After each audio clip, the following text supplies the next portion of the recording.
Welcome to The Optimized Geek, a podcast full of secret knowledge that will enable you to reboot your life. Ready to improve your health, wealth, partner intimacy, peer group, spirit, career, business, and more? Then buckle up. Here's your host, Stephan Spencer, author, speaker, SEO expert, and a quintessential geek who has been through his own incredible transformation. You wouldn't even recognize him 5 years ago. Life is all about energy. Life is energy, after all. Without energy, you die. The key to vitality is having access to energy. Energy utilization, in other words. In this episode number 160, you're going to learn how to elevate your energy from a true master. Our guest today is Dr. John Amaral. He's a chiropractor, energy healer, and educator who works behind the scenes helping celebrities, entrepreneurs, pro athletes, and influencers elevate their energy so they feel and perform their best. John has worked with thousands of people from over 50 countries and is the founder of Body-Centered Leadership. John, it's great to have you on the show. It's great to be here, Stephan. So it's been a couple of years since we saw each other last. I met you through the world of Tony Robbins. I know Tony is one of your clients, and maybe we could start by you sharing how you ended up working with Tony and working on him, like helping him and his physiology be able to get through those marathon weekends of 4-day Unleash the Power Within events that he does and stuff. I don't know how he does it. But you're part of his secret weapon, clearly. There's definitely a team that he has taking care of him and helping to support him in that and being able to show up on stage like he does. But just to answer your question, it was the TED conference in, I believe, 2006 in Monterey, before it was TEDx, when it was just the one TED conference. And it's the TED conference where Al Gore was there, and Tony tells the story about his conversation with Al Gore at some of his events. That was when I first worked with Tony. He came down to Monterey. I live in the Santa Cruz area. I live in the Monterey Bay area. He had just found out not too far before that about the kind of work that I do. He had been working with a mentor of mine, Donnie Epstein, for a little while, and Donnie referred Tony to me. Tony showed up in the middle of the night. It was like 1:30 in the morning. I had never met Tony before, and I didn't really know much about him other than we had some of his tapes. And I get this call like, hey, can you come work with Tony? He's going to come into town, and he should be in around midnight. I'm like, midnight? It was like middle of the night. And it turned out it was more like 1:30 in the morning. And I worked with him that night. I went down, and his assistant at the time met me at the door, and she's like, oh, thank you, Dr. Amaral, for coming down. She's like, Tony's not in a very resourceful state right now. It turned out he had lost like his whole presentation for TED, like his computer crashed or something. And so he had to, in the middle of the night, like redo everything. And so I met him at a time when he was under high stress, and as remarkable of a human being as he is, he got care in the middle of the night to help him get his energy up, elevate his energy, get into a more expanded consciousness, and get the job done. So he showed up and really had a remarkable event the next day. So that was my first experience in 2006. And then since then, I've been working with him at many events around the world and traveling with him pretty constantly at most of the UPW events and Date with Destinies and Business Masteries and all sorts of events along the way. So heading to UPW in Chicago to support him and leaving this afternoon. Oh, wow. He caught me. Thanks for taking the time to do this interview.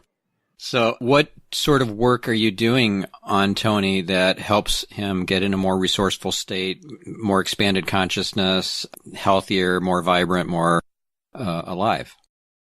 Well, I studied with a man who you know, Stephan, too, Donnie Epstein, who yes, developed... By the way, he was on this podcast very recently, so... Oh, awesome. I'll include a link in the show notes to that episode. So yes, he was your mentor, yep. So he was my mentor for many years, for over 20 years, about almost 25 years.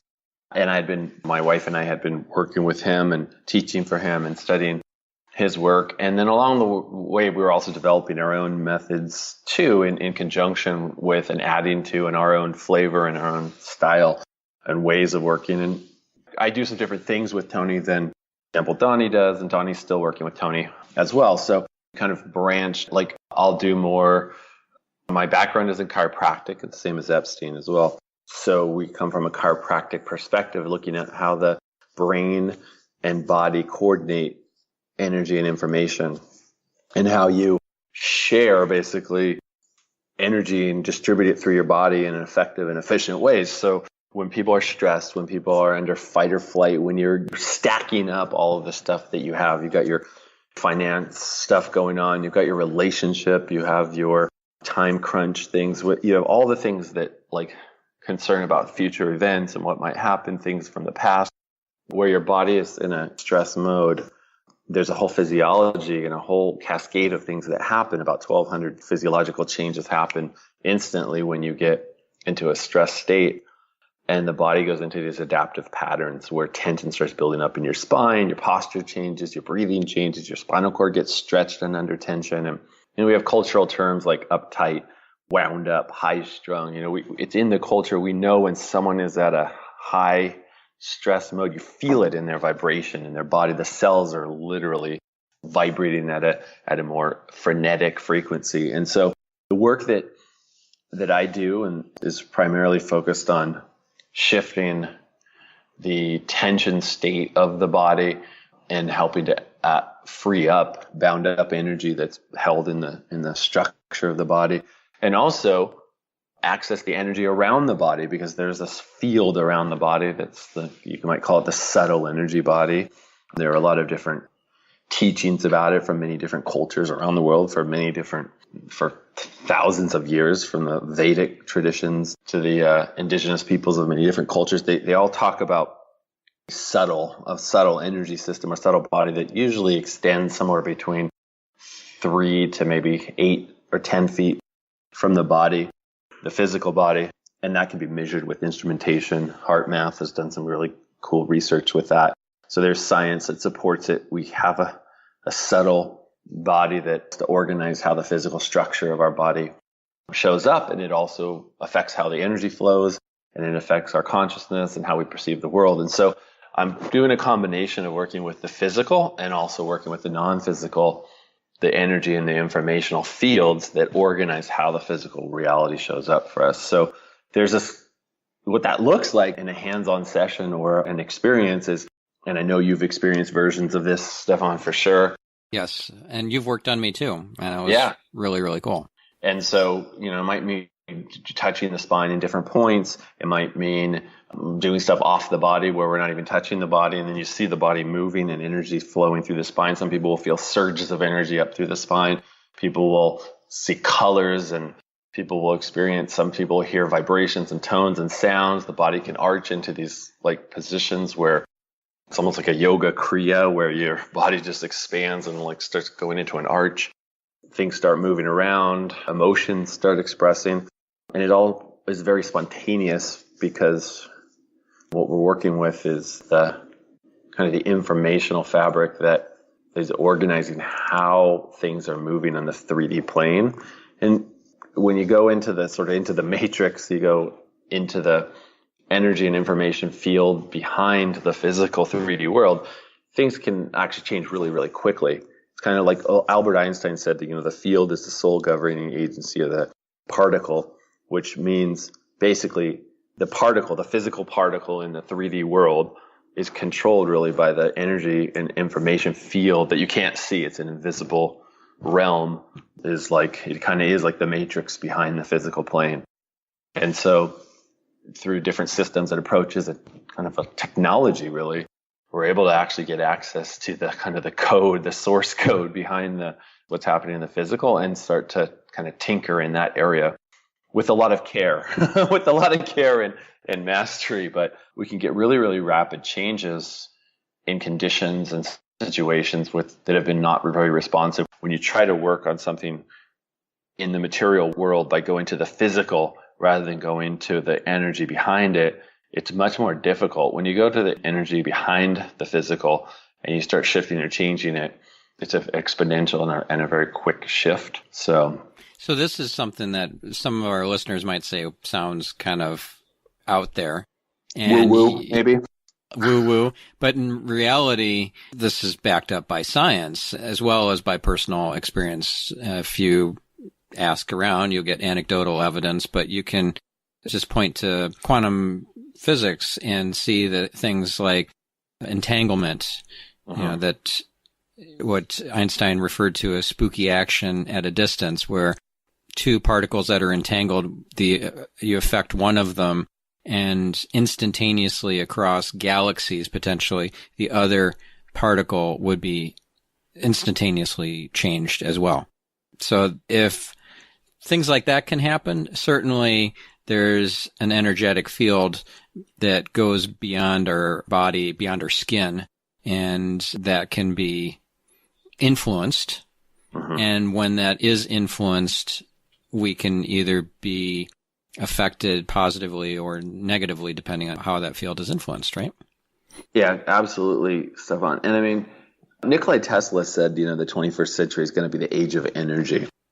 I really see that happening. I mean, I've been doing this type of work for over 25 years now, and I've really seen an increased openness to conversation about quantum physics, conversations about the application of quantum principles in the 3D world. They used to say, look, you don't really see at the quantum level. It's like the quantum is the quanta is a very, very, very tiny size. We're talking about like nano size. So at the infinitesimal scale. And so they said there are all these crazy things that happen at the quantum level, like the observer effect, where the conscious observer collapses a quantum wave into a particle reality, means what you're looking for in a way collapses reality into that, physical reality.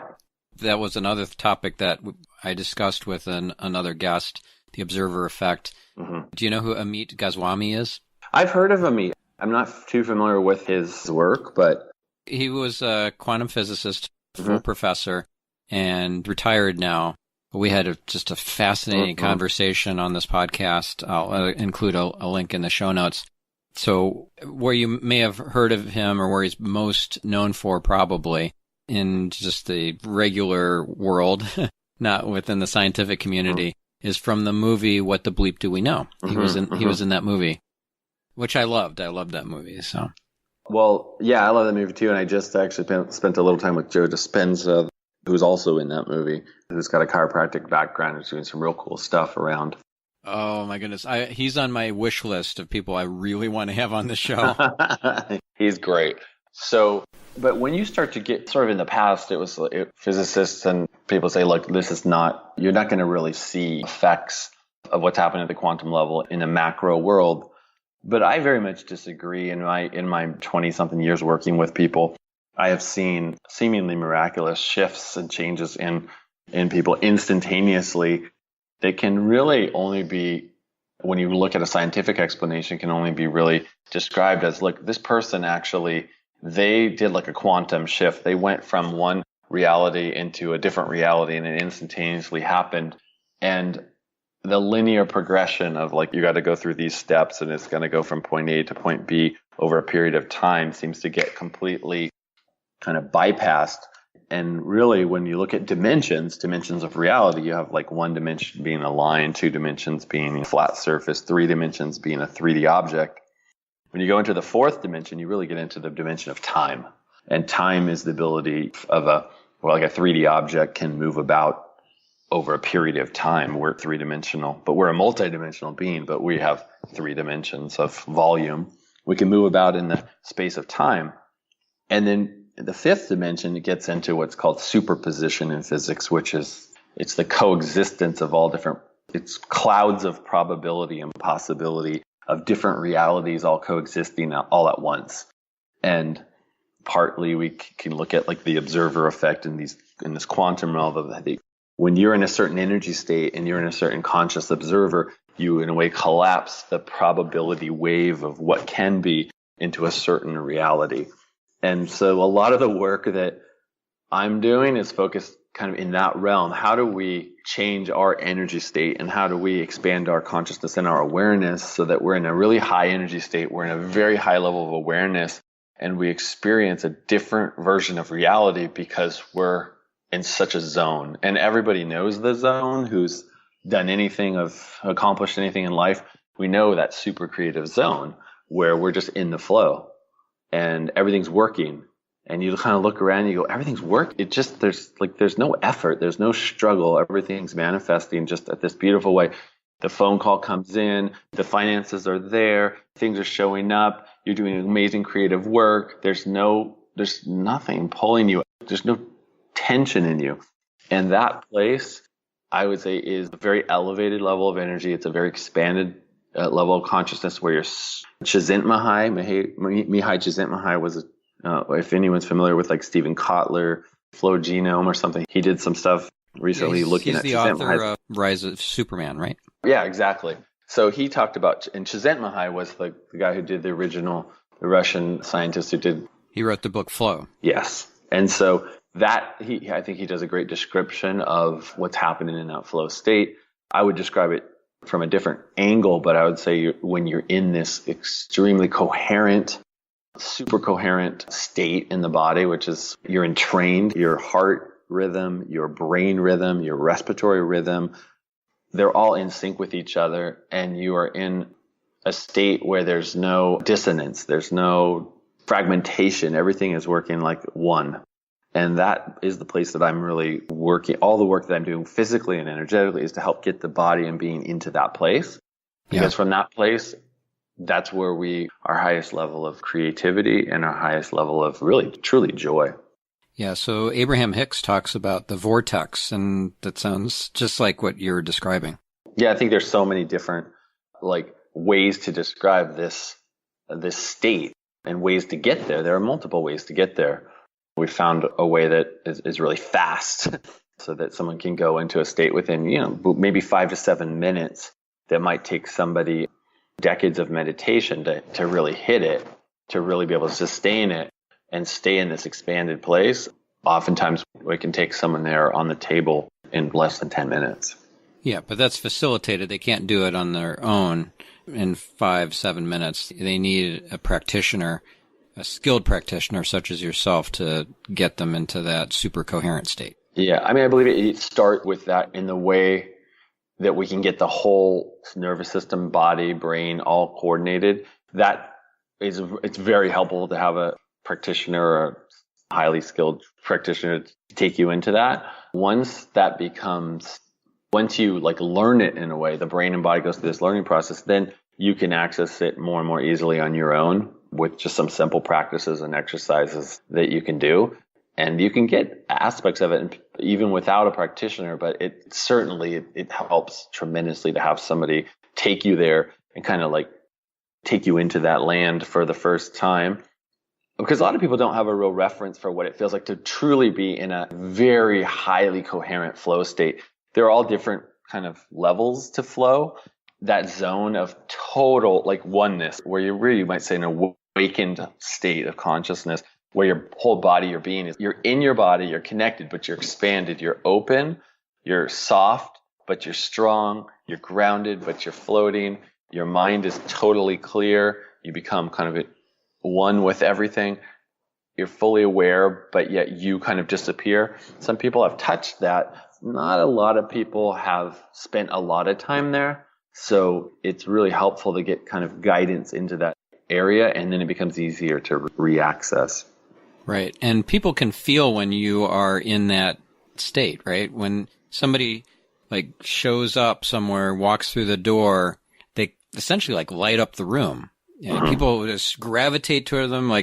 If it's a guy and there's a bunch of single women in the room, they might all gravitate towards him or whatever.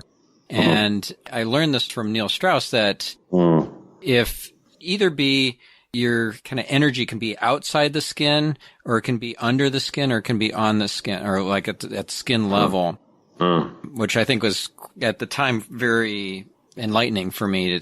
And then we did some exercises to take our energy and make it more outside the skin, but getting into peak state and just feeling more comfortable in our skin and more magnanimous and just generous and showing up more powerfully.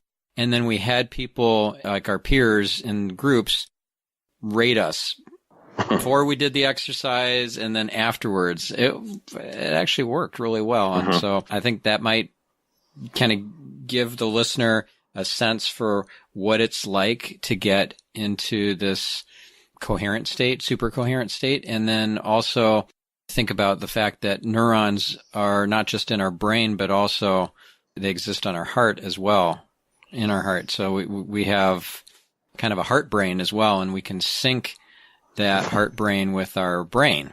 And so can you share a little bit more about that? Because that's where my knowledge about ends. I love what you're bringing up, because the organization that's done a lot of research, probably the most research on the heart brain and the relationship between the heart and the brain in your head, is HeartMath, which is an internationally now recognized organization, and they've got some really solid science. They're based out of my area, actually up in the Santa Cruz area, interestingly, but they have been able to do measurement and instrumentation where you can measure the field that's generated by the heart about 6 to 8 feet off the body. And so when you're in, and they've also done research where they took 2 people and put them in a space together, and when those people get into like coherence with each other, they'll monitor one person's brain waves and the other person's heart rhythm, so the EKG and the EEG.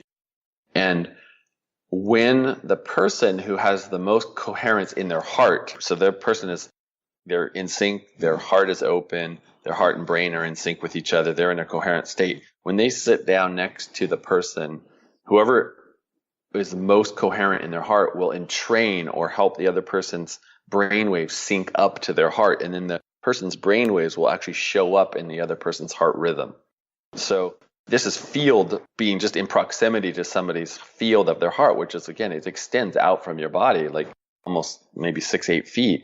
So this, what you're talking about, what you did with Strauss, where you start to, in a way, bring your consciousness, bring your awareness to the space around you rather than just the space inside your body.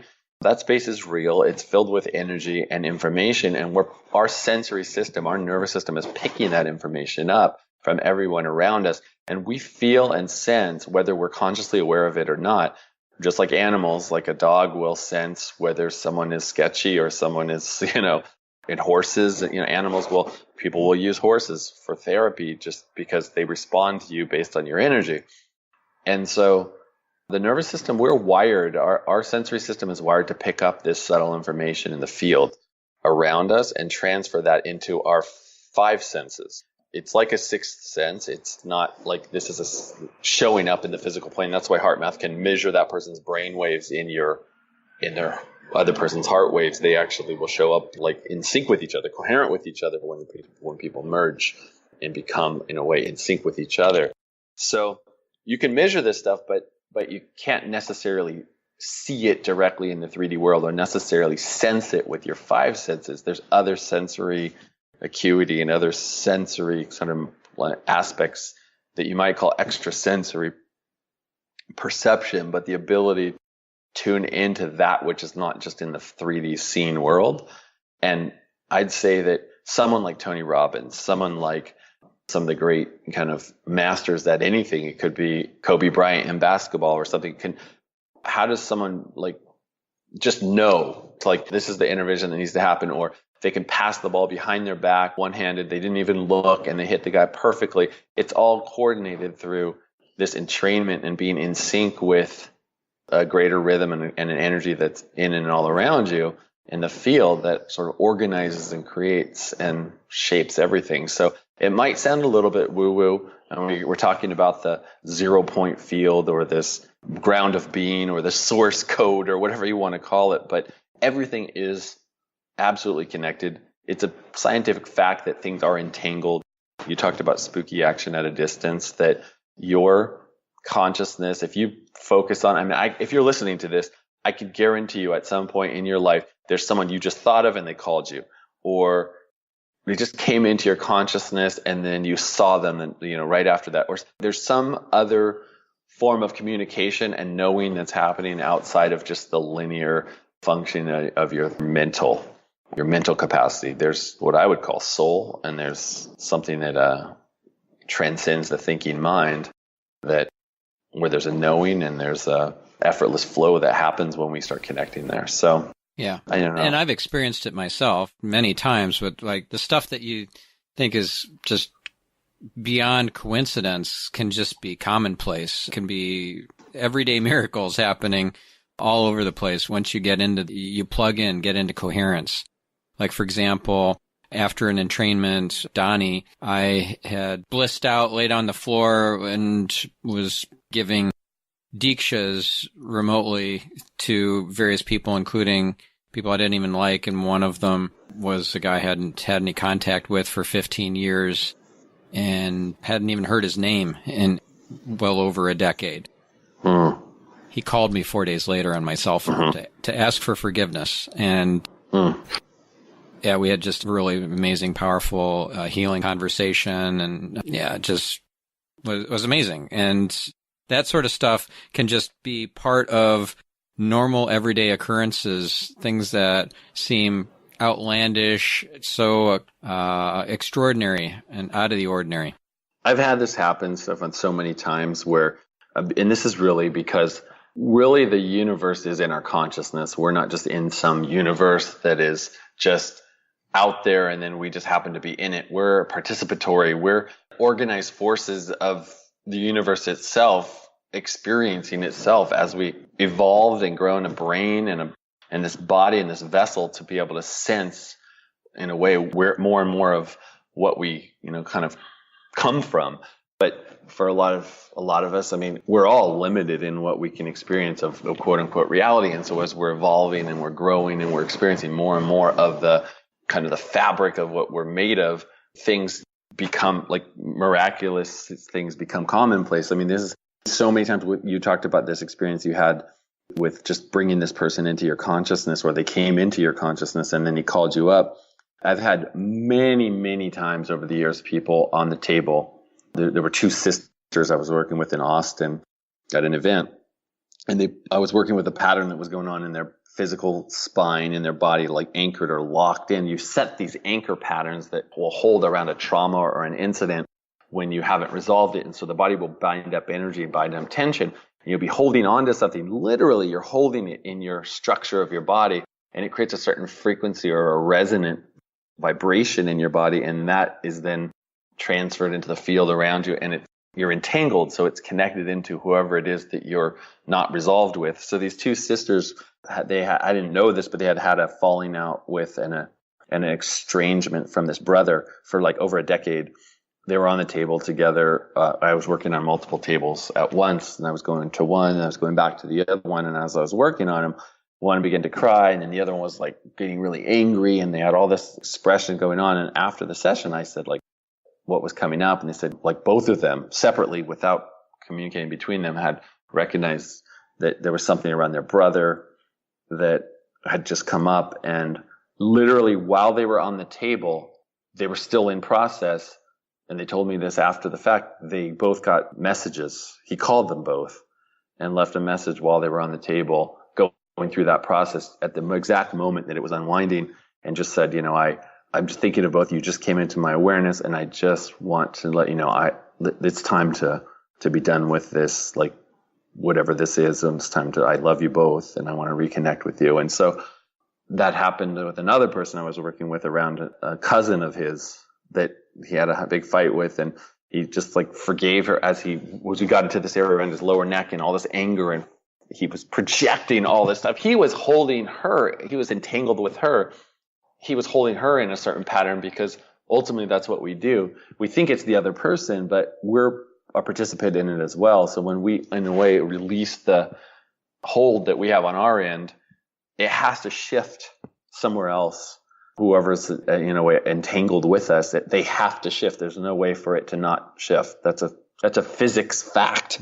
So that's happened so many times. And then while I was working with this guy, he had the same thing happen. The cousin actually called him texted him while he was on the table. Matter of fact, I heard the phone, pinging as I'm working on him, because it's instantaneous. As soon as that pattern was shifting, the other person was responding in real time in the moment. So this happens dozens and dozens of times. So you actually, the person got a text as you were working on them, and they were having this breakthrough. Amazing. Relative to the other person, in their awareness, they recognize what it was as they were releasing it. The other person was immediately at the same exact time texting them.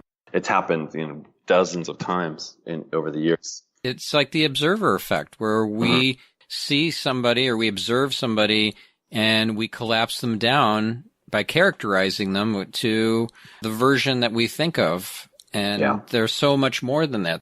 Their full embodiment is happy, angry, easygoing, rigid, everything. And then you think of that person as rigid and you collapse that person into a rigid person. Then you disconnect from them because, that person's so rigid, I can't even talk to them. So true. We do that is where we identify where there could be a quality or trait in ourselves or someone else. Yeah, we collapse down this possibility of all of these different realities that could exist into one locked in reality. And that's where suffering really happens, because you're not with the experience of this like live in real time flow. You're in a story. Sri Bhagavan, the founder of you talked about giving Diksha, the oneness blessing and the oneness university, and now it's One World or O&O. Yes, by the way, I've had the oneness monk Douglas Bentley on the show. Awesome. We were able to actually, last year and the year before, we took a group to Oneness University and then One World as well, Academy, and did an event there where we took people through our process and their process simultaneously, which was extremely powerful. And so, but he said, all suffering is in the concept, so it's like once you've struck a reality that now locks in all the possibilities of what someone can be or what something can be, and you like lock it down into a very narrow, like you said, maybe a rigid, or you say, this person's so rigid. The reality is, whatever you're saying this person is, you can just turn that around and say, I'm so rigid, because whatever it is, you're projecting it. We're projecting this world out there like a hologram, actually. A researcher named Carl Pribram, who's a brain researcher, very, very brilliant research in the I think 70s, 80s, back in the mid-century or latter part of the 20th century. You're really projecting the world outside of you like a hologram. And the way a hologram works is a beam of, like a laser or a beam of light is shot at an object and then it bounces off of it. And when the beam bounces off, they shoot another beam called a reference beam that crosses that other beam, and it creates an interference pattern that is the same structure as the object that you bounce the light off, and then it hits a photographic plate. So an image is that when they shine another laser through that plate, it activates that interference pattern and it shows you a three-dimensional object. So that's really how your brain and nervous system works, that we're seeing a world out there in a 3D world, which in the spiritual, in a term you might call Maya, right? The illusion of a 3D world out there, and these objects you can touch, and the table in front of you is hard, and the chair you're sitting on has got structure to it, and then there's concrete, and there's wood, and there's all these different densities, but really it's all just patterns of energy. It's like interference patterns of different oscillating vibratory frequencies of energy, and your mind, your brain, you're focusing on it in a certain way, and that is in a way collapsing it into this like real solid world. When I was in chiropractic college, I was in my early 20s, I met a man who had studied with these monks in Tibet and Nepal, and he had spent time up in the mountains at some of these monasteries and stuff, and they had done healing work. And he said, I want to show you something. And he had me put my hand on his leg and start to push down, like, he had jeans on, but I'm pushing against his leg, and I'm kind of feeling his muscles kind of yielding. And then he goes, keep going. And I go down, I could feel my hand pushing further. And I'm feeling like my hand kind of hitting up against the bone of his femur.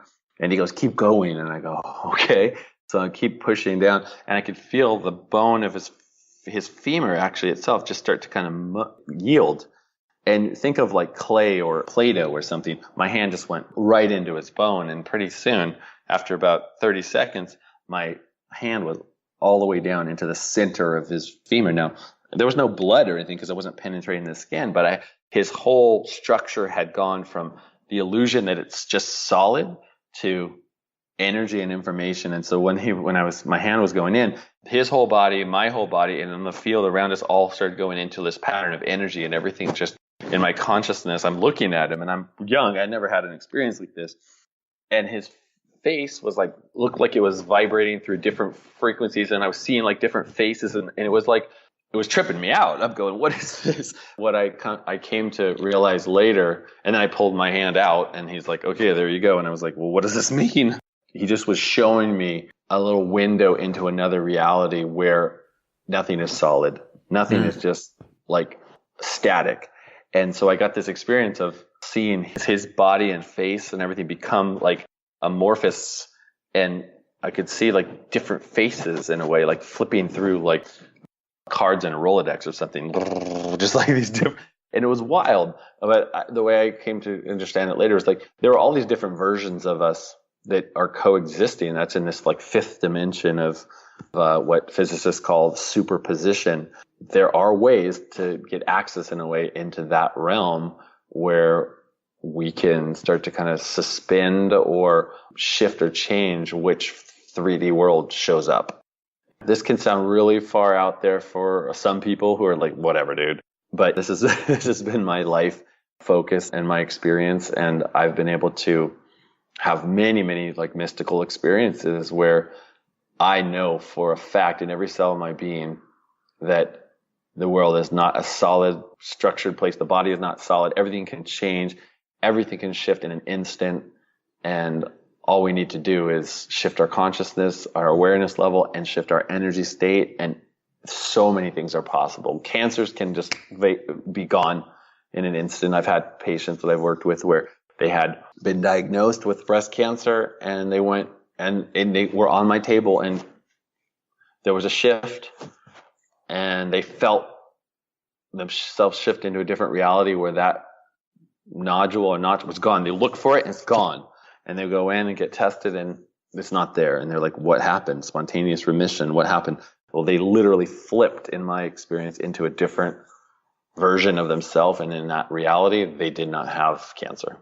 So I've experienced things like this many times working with people. So, and it's been validated by testing and science. And it's just we're moving into a different reality here, and we're going to see more and more stuff. It's so exciting because I know you're on the technology side and consciousness.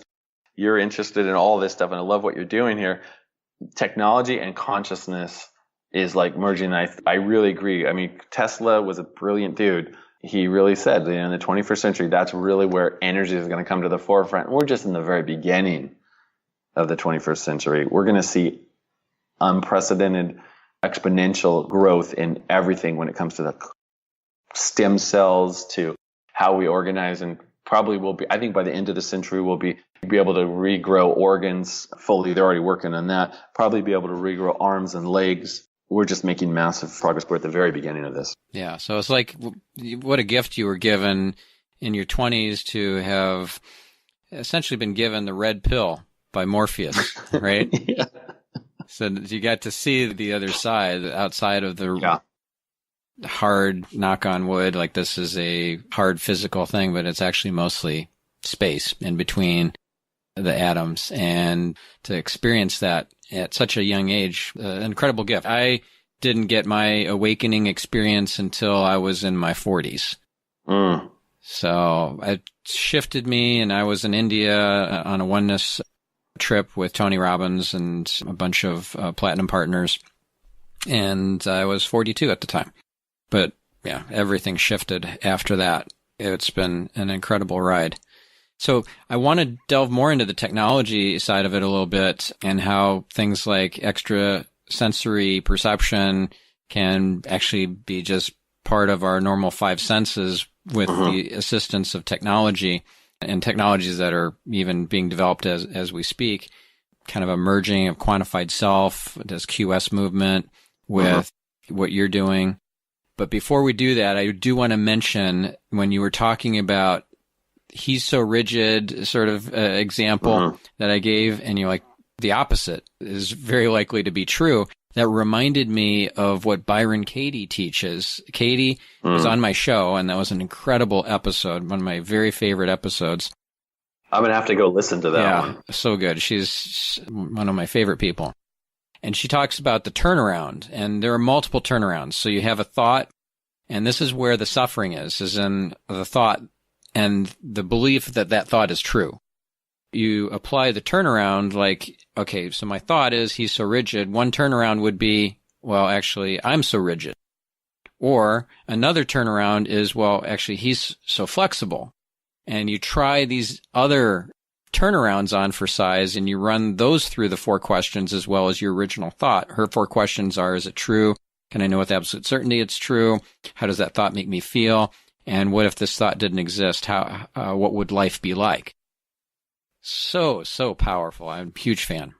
You know what you're describing there as you were talking about it, and I'm familiar with the work and Byron Katie, which is amazing. She had an awakening experience that kind of set all this off as well, the work that she's doing. But it makes me think about, we're talking about, you're playing with software really there. You're playing with the software of the human mind, and how you have these, let's try this on, all these different realities that are really just potential or possible realities of the many, and then of the many different possible realities that really could exist. Because when you shift, there's something, if someone told me about this recently, they call it the Mandela Effect. I don't know if you've heard it. You can look it up on Wikipedia or Google it.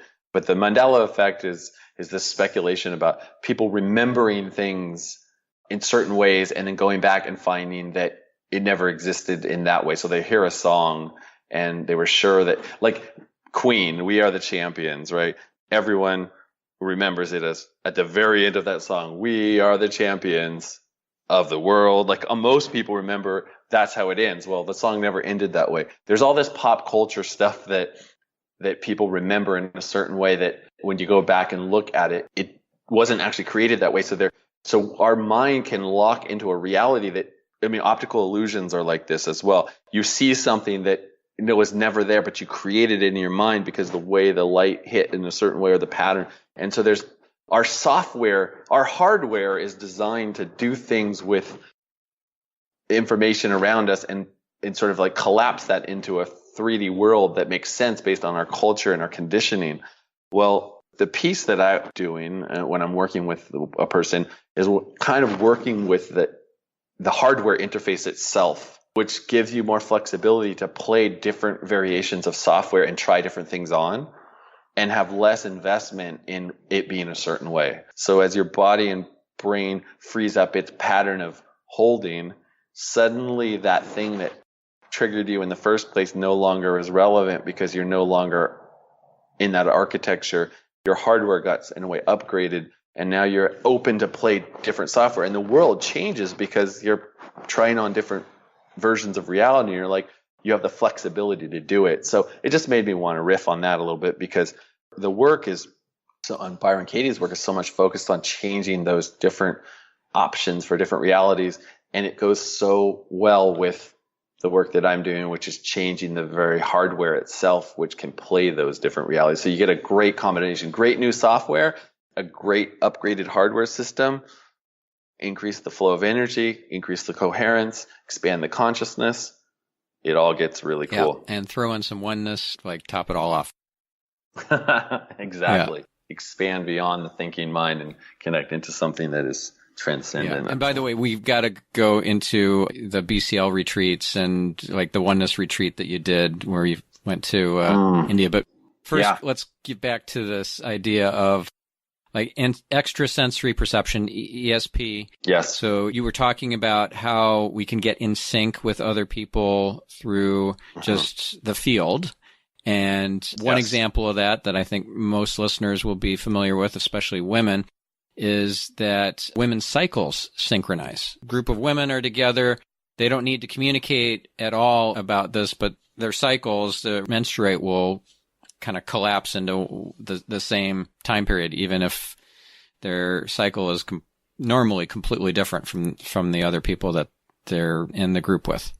So imagine if, let's say, there's technology that would allow us to sense our heart rate variability, which is, that stuff exists now. I'm waiting for my Oura ring to arrive, OURA, which is, it's like a Fitbit, but when you wear on your finger, and it tracks heart rate, activity level, sleep, it tells me all this great stuff. I have the app on my phone, and it tells me when I went to sleep and when I woke up and how much deep sleep I got and all this sort of great stuff. Well, the next version that they just created, and I'm waiting for it to arrive, is a version that is smaller, kind of more discreet looking. The one I'm wearing right now is really big and bulky, but it also tracks HRV, heart rate variability, which is a great health metric, but it's also, I think, very powerful for getting into a flow state and getting more alpha waves instead of just beta waves in your brain.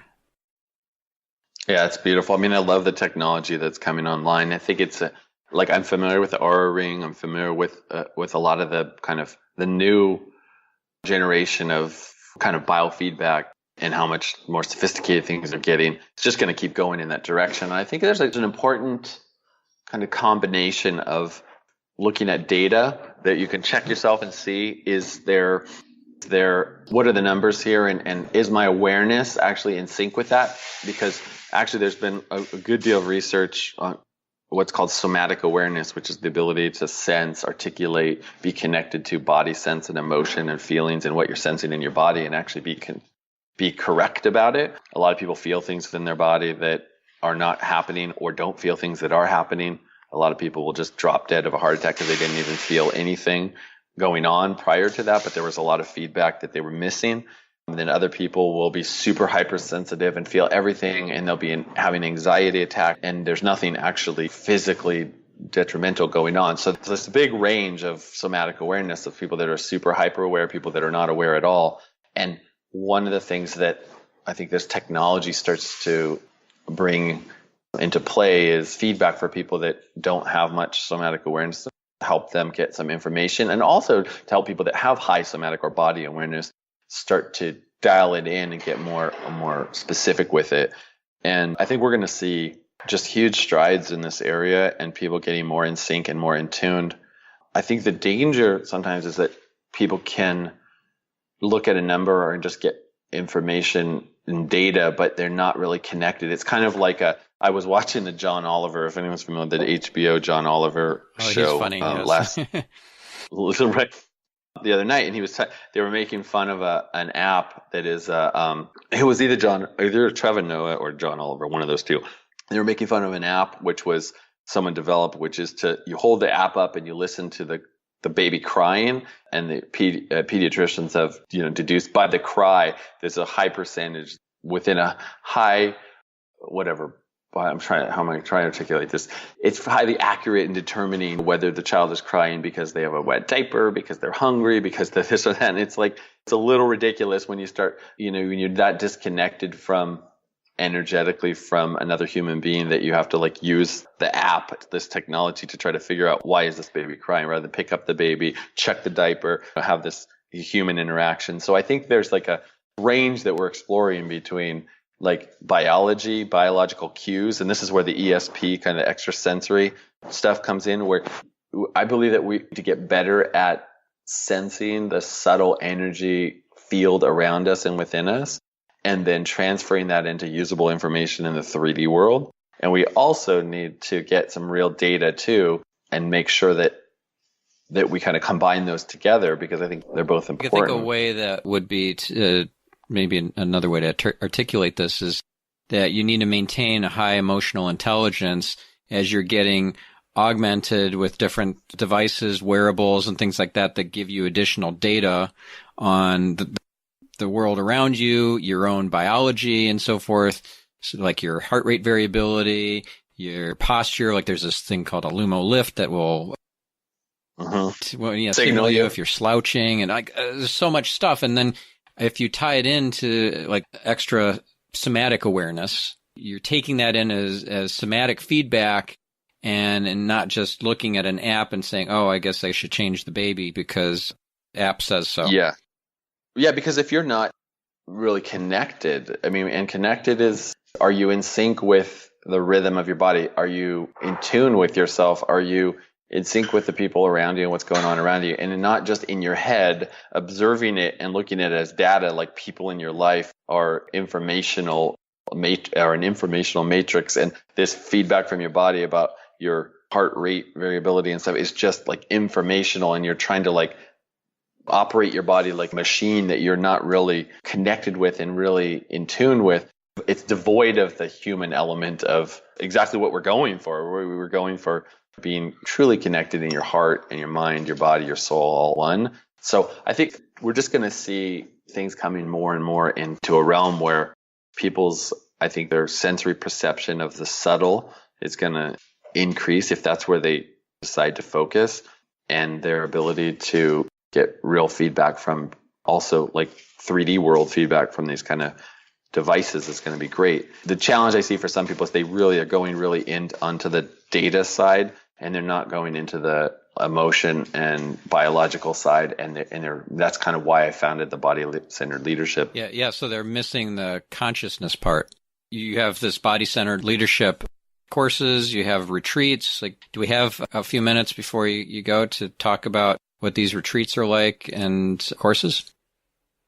I've been doing this just over 5 years now, and we started doing a course where it's a year-long process for those people that choose to dive into the whole course, an immersion of where we do one event per quarter, and then we do webinars, and I have a very comprehensive membership site with hundreds of hours of content, and teaching people how to get in sync with their body, how to get into a coherent state, how to stay in flow, how to elevate their energy naturally, how to expand their conscious awareness through different practices, and become in a way that's super highly productive and highly evolved being that they have the capacity for. So we've been doing this, let's say we do 4 events per year as part of the course. And when I have spaces, I limit it to a pretty small amount of people. It's just over 20 people per event. And when I have spaces open up for that, then I allow like a new person or a couple new people to come in and experience an event so they can see if it's a fit for them. But what will happen in the course of even an event for people is they can have a very profound shift in their whole reality.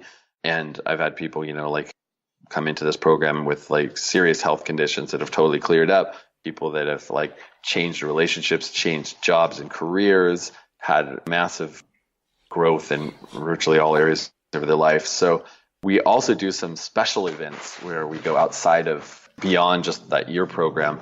And like we've gone to India a couple of times. I told you we went to Oneness. We're going to Tuscany this fall. That's cool. We're going to be going next year. We're going to go to Ladakh in northern India, which I became connected with the nephew of the Dalai Lama.